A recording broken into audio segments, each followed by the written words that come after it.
दोस्तों, भगवत गीता हिंदू धर्म का एक पवित्र ग्रंथ माना जाता है, जिसे श्री कृष्ण और अर्जुन के संवाद के रूप में प्रस्तुत किया गया है। यह महाभारत के भीष्म पर्व के अंतर्गत आता है और जीवन में धर्म, कर्म, योग और भक्ति और ज्ञान और मोक्ष का गहन दर्शन प्रदान करता है। गीता के अनुसार जीवन के मूलभूत नियम ऐसे हैं कि इनको समझने के लिए हमें इसके विभिन्न अध्यायों की खोज करनी पड़ती है और उन उपदेशों को विस्तार से पढ़ना पड़ता है। तो आज मैं इस वीडियो में आपको पूरा का पूरा नियम खोल के रख दूंगा कि इसमें क्या हमें अपने जीवन में अपनाना चाहिए, जिसको अपनाकर हम अपने जीवन को एक नए रास्ते पर ले जा सकते हैं। तो सबसे पहला पॉइंट है धर्म और कर्तव्य का नियम। देखिए, गीता का सबसे महत्वपूर्ण नियम यह है कि प्रत्येक व्यक्ति को अपने धर्म और अपने कर्म और अपने कर्तव्य और स्वयं धर्म का पालन हमेशा करना चाहिए। श्री कृष्ण अर्जुन से ये कहते हैं कि अपने स्वयं धर्म का पालन करना ही सबसे बड़ा कर्तव्य होता है मनुष्य का।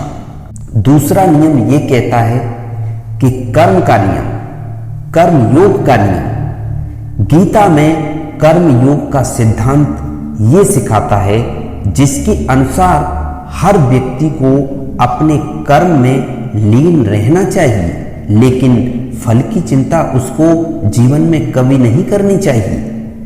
ये नियम हमको ये सिखाता है कि निष्काम भाव से कर्म करना हमें जरूरी होता है और न कि केवल उनका परिणाम की चिंता करना हमारे लिए जरूरी होता है। और तीसरा हमारा जो नियम है वो है ज्ञान का नियम, ज्ञान योग का नियम। भगवत गीता ज्ञान योग का मार्ग भी हमको सिखाती है, जिसमें सच्चे ज्ञान को आत्मसात करना ही परम उद्देश्य बताया गया है। ज्ञान को योग के अनुसार जब व्यक्ति आत्मा, ब्रह्मा और माया का सही ज्ञान प्राप्त कर लेता है, तब वह मोह और अज्ञान से मुक्त हो जाता है। चौथा नियम यह कहता है भक्ति का नियम, भक्ति योग का नियम। देखिए, गीता में भक्ति योग का भी विशेष महत्व बताया गया है। श्री कृष्ण कहते हैं कि जो व्यक्ति श्रद्धा में और प्रेम में साथ लगा रहता है, उनकी शरण में आता है, वह मोक्ष को प्राप्त कर सकता है। ये नियम हमको ये सिखाता है कि भगवान में पूर्ण आस्था और प्रेम रखने से भी जीवन के सभी कष्ट दूर होते चले जाते हैं। पांचवा नियम क्या कहता है? पांचवा नियम कहता है आत्मा का नियम, जिसे हम अद्वैतवाद भी कहते हैं। गीता के अनुसार आत्मा ना तो मरती है और ना ही इसे कोई नष्ट कर सकता है। आत्मा अमर है और शाश्वत है। ध्यान रखना इस बात को। ये नियम हमको ये सिखाता है कि हमें अपने शरीर से अधिक आत्मा के अस्तित्व को समझना चाहिए और हमें मृत्यु का भय कभी नहीं रखना चाहिए। मृत्यु तो कभी भी आ सकती है। गीता का छठवां नियम ये कहता है कि समत्व का नियम, साम्य भाव का नियम। गीता हमको ये सिखाती है कि हमें हर परिस्थिति में समान भाव रखना जरूरी होता है, चाहे सुख हो और चाहे हमारे जीवन में दुख हो, लाभ हो या फिर हानि हो। ये नियम हमको ये सिखाता है कि जीवन में उतार चढ़ाव तो आते ही रहते हैं, लेकिन हमें अपने मन को स्थिर रखना ही चाहिए। हमें अपने मन को भटकाना नहीं चाहिए। गीता का सातवां नियम ये कहता है कि सात्विक जीवन का नियम। गीता में सात्विक जीवन को सर्वोत्तम बताया गया है। ये हमको ये सिखाता है कि हमें सात्विक भोजन करना चाहिए। विचार और कर्म हमें सात्विक ही अपनाने चाहिए। जैसे हम विचार रखेंगे वैसे ही हमारा जीवन बनता चला जाएगा। ये हमें ये सिखाता है कि हमें शुद्धि और सात्विक और संयमित जीवन जीना जरूरी होता है, तभी हमारा जीवन सही तरीके से सफलता की ओर बढ़ता है, अच्छे जीवन की ओर बढ़ता है। और ये 8वां नियम कहता है हमारा अहंकार का त्याग, निष्काम भाव।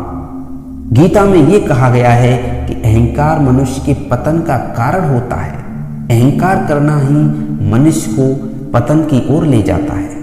ये नियम हमको ये सिखाता है कि हमें अपने कर्मों का अहंकार कभी नहीं करना चाहिए, बल्कि उन्हें ईश्वर को समर्पित करना चाहिए। गीता का 9वां नियम ये कहता है मोक्ष की प्राप्ति का नियम। देखिए, गीता का अंतिम नियम ये है, सबसे महत्वपूर्ण नियम मोक्ष प्राप्ति का है। इस नियम का अर्थ ये है कि जब व्यक्ति पूर्ण रूप से ईश्वर में समर्पित हो जाता है तभी उसे मोक्ष प्राप्त होता है। भगवत गीता केवल एक धार्मिक ग्रंथ नहीं है, बल्कि ये संपूर्ण जीवन दर्शन है, संपूर्ण जीवन का दर्शन है।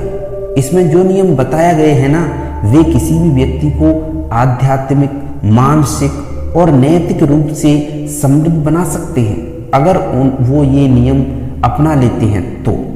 ये नियम हमें सही दिशा में कर्म करने के लिए प्रेरित करते हैं, जीवन की कठिनाइयों को सहन करने, ज्ञान प्राप्त करने, भक्ति में लीन रहने और अंततः मोक्ष प्राप्त करने का मार्ग दिखाते हैं।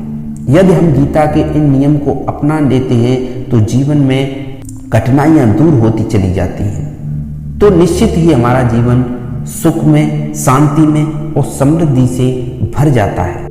जय हिंद दोस्तों, मिलते हैं अगली वीडियो में।